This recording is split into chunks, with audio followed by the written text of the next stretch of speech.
Okay. All right, we'll call the Muskegon County Board of Commissioners to order for a special board meeting. If we could do a roll call, please. Commissioner Brown, Here. Commissioner Steer, Here. Commissioner Hovey Wright, Oh, excuse. Vice Chair Hughes, Here. Commissioner Larry, Here. Commissioner Nash, Here. Commissioner Pago, Here. Chair Skolnick. Here. Commissioner Wilkins, 8 present. Okay, thank you. Next item is the approval of the agenda, which you were just handed. There's only one, it's a special board. So moved. One item. Second. We have, the motion has been made and supported. Is there any questions or comments on that? If not, just do a voice vote on that. All those in favor say aye. Aye.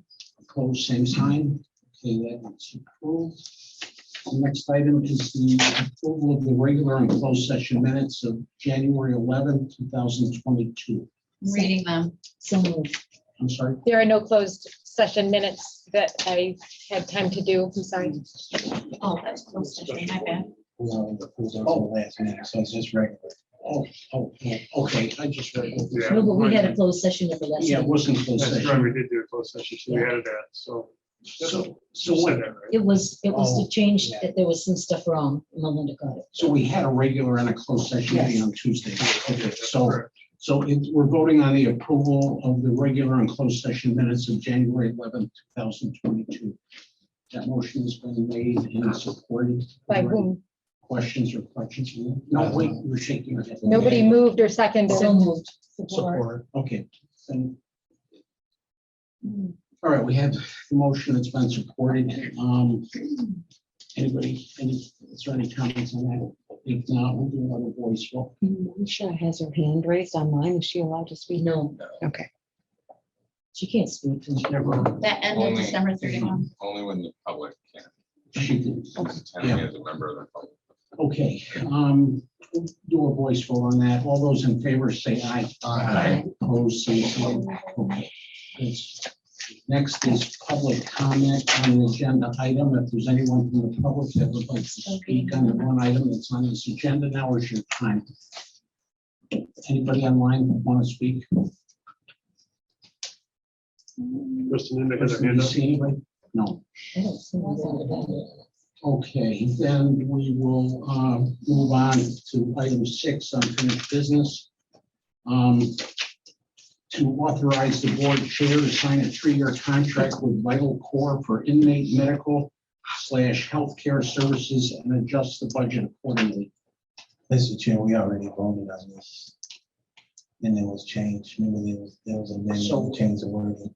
I think we're just supposed to be having a discussion No, well, it was voted on subject to contingent.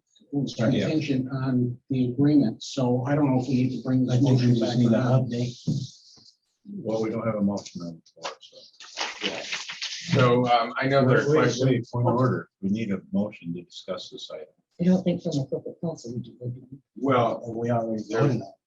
Mr. Nash is correct. The board already voted on it and approved the agreement subject to our review and approval. So I was just going to give an update and answer any questions if you have any review. Okay, so there's no need for another motion on this. Not at this Not point. at this point. Okay, if you'd like to. So you should all have a copy of the agreement. I know it was sent out late only because we were going back and forth on some of the terms, at least revising those.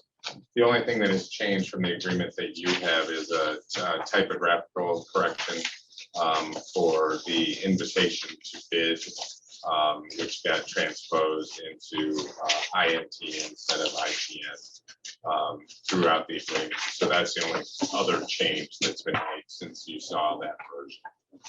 Well, we just got this version. This wasn't the same version as last night. This was updated today. Correct. I just changed it. Oh, again, Yeah, so the definition, if you look at the definition, invitation to bid should have been ITN, it's INT on sorry. this, invitation to negotiate. right? it should have been ITN and it was transposed to INT. Wherever it's at. So now we fixed that to be invitation Like, to negotiate. Right, to ITN. Yeah, so. That's the first page. On page 1, First page, number 1.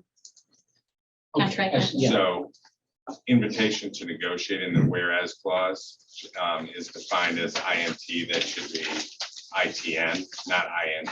Okay, And then we change that throughout. Other than that, everything you see is the same in front of you as you have that agreement. That makes sense. The same as what's in front of us, but not the same as what we read Correct. recently. This That's just correct. came to us like literally just. well, like- it's the same agreement we saw on Tuesday, other than a typo. No, No, that's not correct. There's all No, kinds of it's changes, not. Bob. correct. Right, so are we ready to talk about that or where are we at? Yeah, if you have any questions, I'm happy to answer them. I know there were some questions raised, so might as well. I have some questions. On the first page, it says, in the event that any conflict between the provisions of this agreement, the ITN or the contractor's proposal arises, the provision of this agreement shall prevail over contract conflicting provisions. And then as you go down, it says, the ITN shall prevail over any conflicting provisions of the contractor's proposal. This is the Correct. proposal. So the agreement takes precedence over everything. And then in order, then you have the ITN, which is the invitation to negotiate that negotiate. the county sent out, and then the contractor's proposal. So in terms of conflicting provisions, if there's a conflict in those, we look to the agreement first, then we look to the invitation to negotiate, and then the last is the contractor's proposal. Okay. Okay, I have another couple questions. Let me see. Okay, anybody? I'm still. I still Let have Susie questions. finish. Oh, I thought you were gonna. Pharmacy costs for the jail are capped at a total of $175,000. Is that total or is that per person? It's a good question that I don't know the answer to, only because I wasn't we didn't negotiate the terms, the money. So And then I'm guessing the sheriff or the undersheriff would know that. Commissioner Hughes? 175,000 is the cap annually for the For- year, For the all whole inmates, thing for or every, for one person's medication? no, if we had an inmate that had $175,000 worth of medications, we could But go it could be other things too. This is actually the Just cap of the pharmacy. contract, just pharmacy. okay? All right, the contractor agrees to indemnify and hold harmless the county. which That's a good provision one. which We like provision that. are you on? I'm the brand new. Yeah, but which, There's no page numbers, it's number 3. okay. Please, put page numbers on these going forward. Susie, number 3, the same page that we're on, like front to back, 1, 2, 3, or? Yep, I was. Okay. I also have a question here. It says, to the extent permitted by law, the county agrees to indemnify and hold harmless the contractor, its office, agents, blah, blah. And then it says, the county agrees to promptly notify contractor in writing upon incidents, claims, or lawsuits in which they become aware and shall fully cooperate in the defense of such claim. Does that mean we have to participate in the defense of their claim? No, it means that if the county is sued, then we have to notify them of that claim.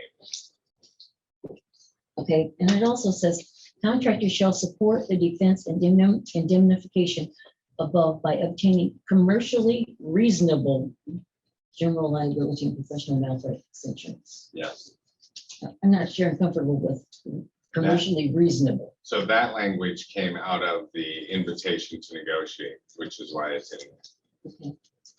So the county made that a requirement of the Okay. invitation. Mhm.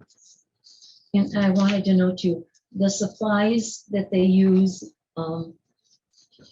the equipment, blood pressure cuffs, things like that, are we supplying those or are they supplying those? I apologize, Under Sheriff Sanford, I can answer that one. In the proposal and in the contract, there's $25,000 for medical supplies. That was actually negotiated down from 50,000. That was part of our negotiation, was to get that reduced. And the way that we could do that is our reduced numbers due to COVID right now. So the medical supply cost is going to be less during COVID time. Okay. Is that included in our 1.96? Yes. Thank you. Can you tell me, I'd kind of like to know, last year, what was the cost per person that was booked into the jail? How many people did you book into the jail in the last fiscal year? In the last fiscal year, we're about 3,400, but 34? that is a COVID year. Our average year, going back to 17 is about 8,000 Is on about average, 8,000. give or take. Yep. Okay. So, so I think I have at the moment. Thank you, Ken. And Joe Yes. Sanford. You ready? Mrs. Pagel, I'm ready whenever you are. Okay, good thing you're sitting down, right? I'm gonna follow up with Commissioner Hughes' questions. That was one of my questions, was the $175,000 per year being an annual cap? What is our average typically, like the last 5-year average per year? For our pharmacy alone is, the last 5 years is hard to use. So what I did is I averaged from 15, 16, 17, 18, and 19. Thank So you. non-COVID years, our average is about 188,000. 188,000. So that over 175,000, who pays that? If we go over 175,000, then the bills come directly to us. And if you remember 1920, I think we came back to the board and asked for additional funds for pharmacy, and that was, it was 19 because we had a year of 280,000 in pharmacy that year. And some of that's explained with the different inmates. I think that year we had an inmate that had dialysis, and there were specific medications, and every once in a while we get someone here that has high cost medications that we have to give them. So can I continue? Yes, please. So knowing that the average is over 175,000, why would we agree to have the average be 175? Again, these are non-COVID years, so we are in a COVID year, our expectation So- is going to be lower. Okay. Yeah, if we were to look at 20 and 21, that number is significantly lower. Okay, Yes. thank you. Melinda, if I could just throw something in about that, no, you can keep going. Yeah. It just said in here that if there was an inmate that had some serious Mhm. medical issues, that we would attempt to get them discharged. I read that. right. That's actually a regulation of the state of Michigan that if it can be done, if the effort needs to be made, it is actually part of this contract that if the healthcare provider believes that they need care outside of the facility, they can recommend that to us. Now, there's a lot more to it than that. Obviously, if we have an inmate that is here for murder, we're not just going to open the door and let them out to go get medical care. We've got to deal with the courts, but we do that. In many cases, we will go back to the courts and ask for a PR bond or some way to get them out, depending on their charge. But again, it's left up to the courts. The sheriff's office doesn't make that decision. Okay. I don't know who this directed to, probably you. First of all, what is the current ADP of 320? What does ADP mean? ADP is the average daily population. That's what I thought. Okay. Yep. So every day we take a count at midnight to give us a number. Today it's 327 was our average. Not that high, it was under 300. So you average out the last 12 months, how many inmates do we have during that 12-month period? That's going to give you your ADP. Okay. Things like our food service use the ADP to determine meals and obviously for medical So that's purposes. been the average since COVID, What? around 320?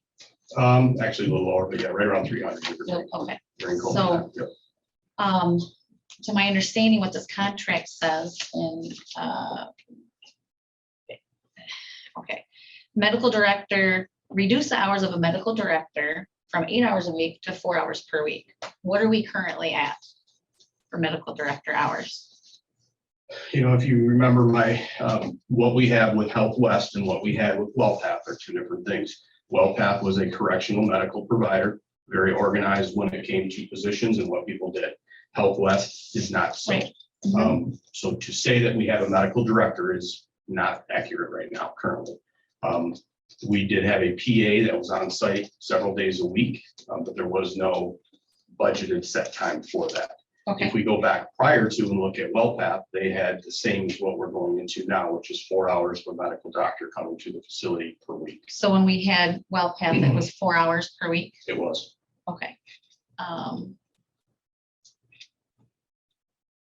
Okay, and with Health West, which they've been there about a year, 10 months, I think. 10 months, and we've not had that, but a PA several days a week. Yes.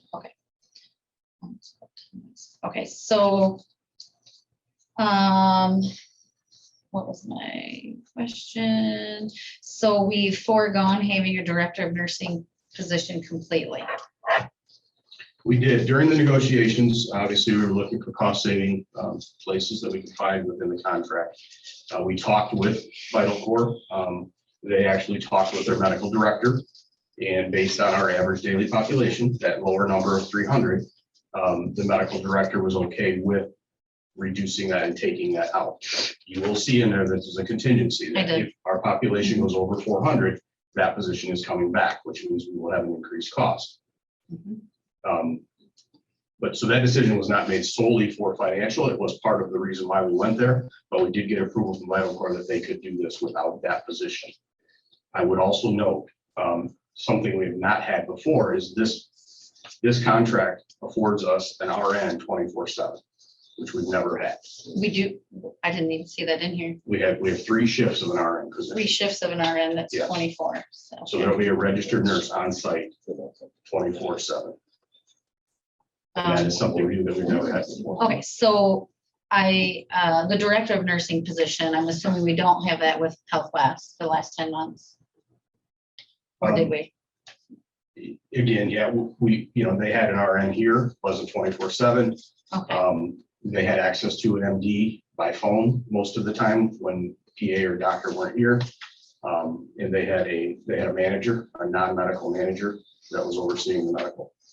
okay, a non-medical manager overseeing the medical, okay. My finish up question for the director of nursing, did we have that with WellPath? They actually combined the positions. They had a working nurse that did that function as director of. So this position, if it comes back after we get over 400, will be here just for the sake of directing the nursing staff. Okay, let me, I made myself a different note here. Let me find that regarding the same topic. Where's my question? Is it in this note? Oh, who makes the decisions after hours if an inmate is in need of medical treatment outside of the jail when there's no director of nursing there or medical director on site? So my medical experience is very limited, so, you don't need a medical director or a director of nursing to make medical decisions, a Okay. medical professional. I believe the credentials of a registered nurse, they can do just about anything. So the registered nurse Yeah. would make that decision if they need Yeah. emergent care or if it can be taken With care of that. on site. Yet with that 24/7 coverage, that registered nurse would be the medical final decision. And we hadn't had that before, so this is Not this is a 24/7, step no. forward. This is a good thing. It's a very good thing. Yeah, absolutely. Yep. Okay. Okay. Pharmaceutical costs, I covered that. All right, so I think that was all of the questions regarding that. Questions.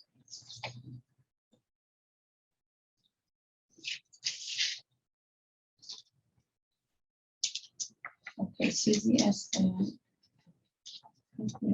Oh, Mike, can you explain the difference in benefit of why we would want insurance and why we would want a bond coverage? Well, they're similar and yet different. I don't know that you could get a bond for this type of defense. What the insurance policy is to name the county as an additional insured in case of indemnification of any claim brought due to some act of the contractor or their employee. So I think that not to mention the fact that the insurance requirement was part of the invitation to negotiate, not a bond. Why wouldn't we want both? Well, it's kind of overlapping to some degree, and like I said, I don't think you get a bond for this type of coverage in terms of general commercial liability. Have we checked? I haven't checked. So I don't know. It was in the invitation to negotiate the $1 million insurance requirement. We checked that this afternoon. Okay, I think that is, oh, I did have another question. On the section F, and Susie, you're gonna want page 1, 2, 3, 4, page 5 at the bottom on section F.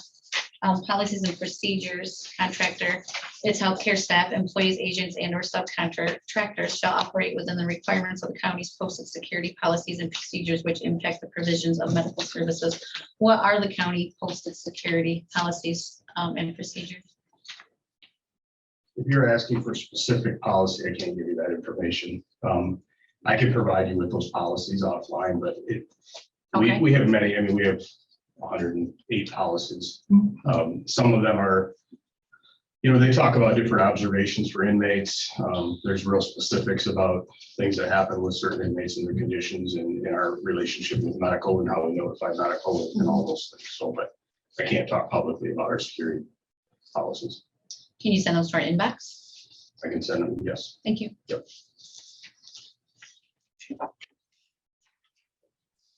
And Just just so we understand, those policies, those security policies should not leave your. they're not public, correct? I understand. Yeah. Closed session stuff, I got it. That's all of my questions. Thank you for adding the severability and termination clause. Well done. Okay. Anyone else? I do have one comment. And I'd just like to say, I don't like this coming down to the very last day. Nope. And I know that, this is difficult to get, but, and I don't like Health West just leaving you in the lurch so that you didn't have any choice. So both departments, I think, were at fault here, why not? We should have forced Health West to stay until they, could have done due diligence on everything. I feel like this was kind of rushed through, and I don't appreciate that because I'm really not comfortable supporting this. And I would really like to have been more comfortable with this. Could I comment on that? Yeah, please. We made notification to Help West in November, requesting that we separate, and the date that we selected was March 1st. But obviously, you know that due to staffing and their crunch that they have, they've chosen to leave on January 15th, Saturday. Which, I mean, really. We tried everything we could to We could have. allow us held that it. extra time, but And then one other question, did you check with anybody local, like Mercy Hospital or Muskegon Family Care, or anyone if they could have done something like this for us? I'm going to give you my personal opinion, what I've seen from Help West, and again, no disrespect to Help West, they're not correctional medical Oh, providers. you're right there. Neither is Mercy Health, That I neither is got. Family Care. This is a specific profession, being correctional medical provider. So, I mean, we worked with Family Care through Help West. They were at the table with us when we started this conversation back in 2017 to bring Help West in here. But I mean, I didn't reach out to Mercy Hospital, but I think Mercy Hospital has enough going on right now. They don't need Okay, thank you. or would even entertain it. Thank you. Okay, is anybody else? I'd like to just make a couple of comments. First, I'd like to thank Under Sheriff Sanford for this really professional way you handled yourself today, your questions, knowing everything. And also to our corporate counsel. This was a lot to do in 2 days. Yeah, And exactly. Kept me you up can at say night. thank you.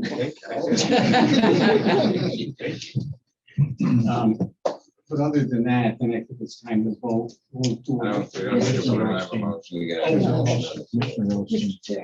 I have a question before, this is a 3-year contract, but we don't want to get to the end of the 3-year contract and say they didn't do anything. Will it be monitored so that we will know how they're doing throughout? Mr. Sanford. I will tell you publicly, they will be monitored very closely. I'm very confident in this company. From the day I met them, we've met them several times through this process, the expedition of this process. They're very committed to us. They were committed during the negotiation process. They're very professional. They're an established organization. I think you're going to see them throughout the state of Michigan in the years to come, but we definitely will be monitoring it very closely. Thank you. Yes. Mr. Sir. I think what Willistine is asking, and I would agree with it, I think, and I don't know what the length of time is, but maybe after 6 months, get a report back from you or whoever it might be as to how things are going and an opportunity for us to ask questions. I think that's really what she's talking about. Yeah, Frank Fletcher, who's my main contact, he was here, he flew in Monday to get the ball rolling prior to the Tuesday meeting. And he actually flew in from Phoenix from a conference. He hadn't been home, so he flew home Wednesday night. He'll be back here Saturday morning to get this transition moving. He's my contact.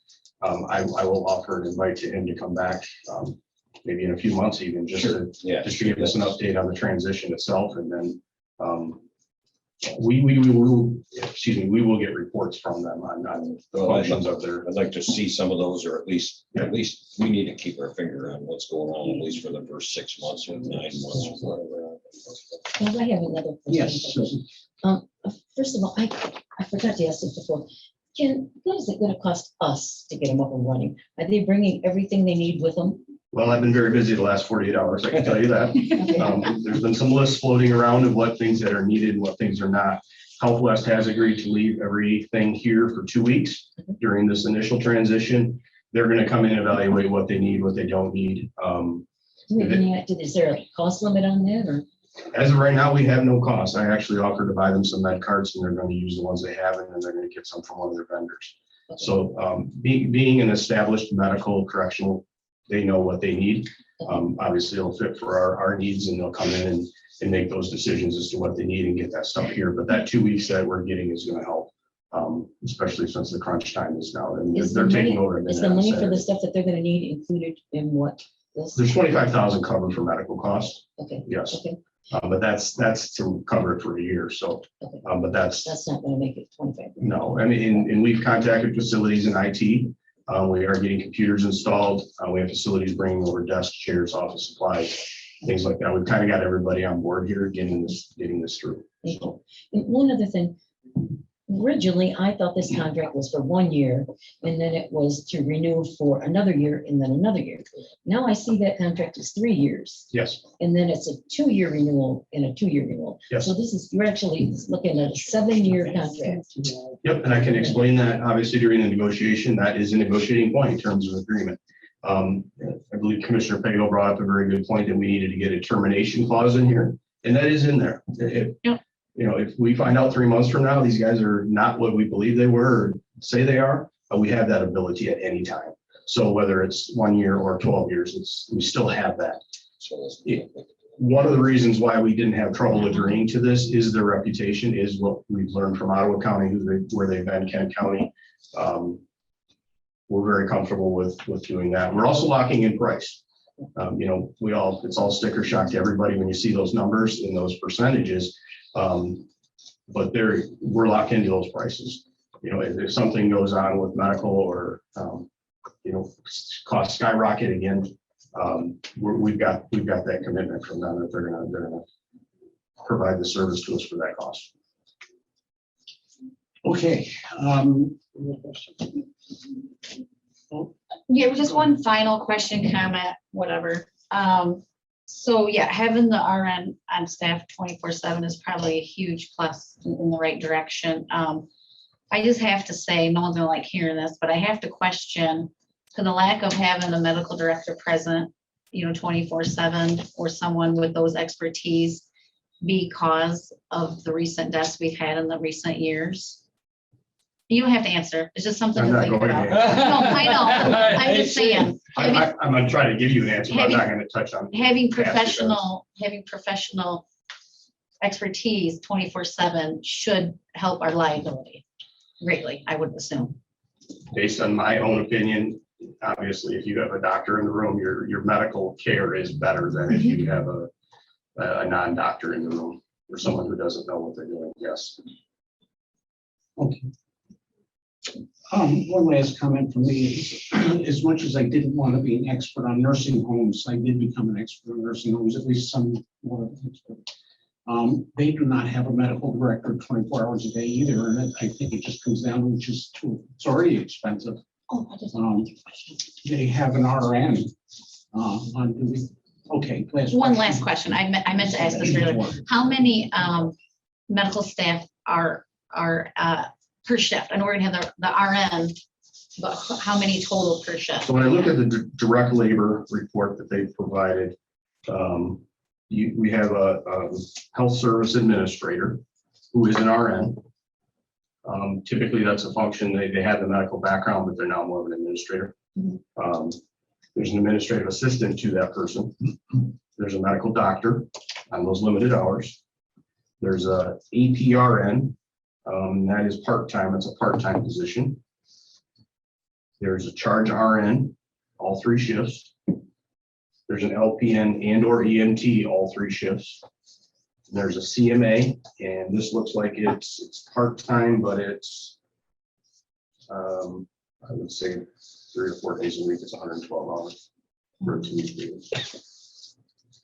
I'm sorry, for a 1-week period, so that's gonna be 2 shifts, that'd be first and second shift. 2 shifts. So Yep. how many medical staff do we have in the jail at one time? Currently, Well, will we have?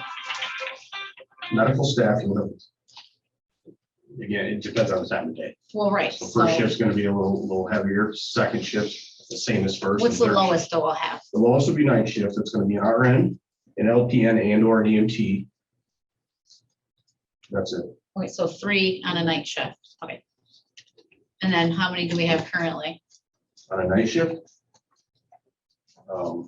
As low as 1. Okay, thank you. That concludes all my questions. All right, that concludes the discussion of our unfinished business. Is there any, I don't know, this is a special meeting, is there any business? No, probably not.